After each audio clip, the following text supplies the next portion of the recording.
In this lesson, we're going to spend some time learning how to set up a basic truth table. So we're going to start first with a truth table involving a compound statement that has just a P and a Q. And as we know, P and Q each have two possible truth values, true or false. Now, if we had to, we probably could sit down and figure out all the different combinations of P being true, Q being false. For example, we know that they could both be true, they could both be false, we could have a true and a false, or we can have a false and a true. And what we see from this is that the two possibilities of P times the two possibilities of Q give us 4 total possible truth table values.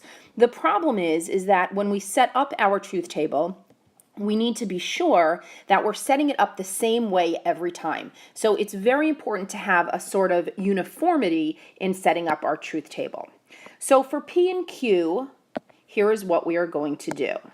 First of all, we start our truth table off. We put our P in the first column and we put our Q in the second column.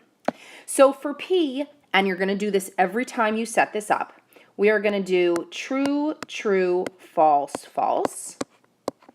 And then for Q, you're going to alternate true, false, true, false.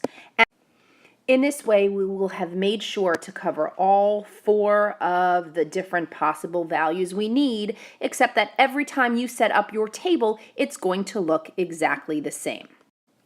Now we're going to move on to a compound statement that involves 3 simple statements, P, Q, and R. And again, it's important to keep in mind that each of these simple statements has 2 truth values, true or false, which means that we should end up with 8 different possible combinations.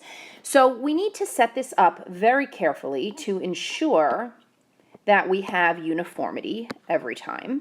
So here's what we're going to do. We're going to start off with our truth table. We're going to put our P, our Q, and our R at the bottom.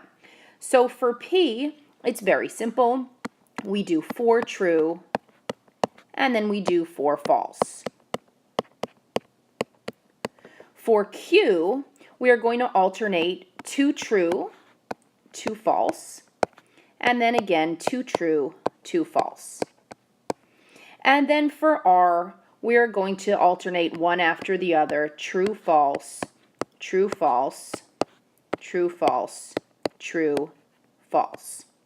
In this way, again, we end up with all 8 possible combinations. And again, the important part about this is that we end up with a uniformity so that when you're looking at your final answer, right, if this is what my table is going to look like, and I have all of these columns here, and your final answer ends up being in this column here, it's important that your rows all match up so that you can check your answer against the given solution set.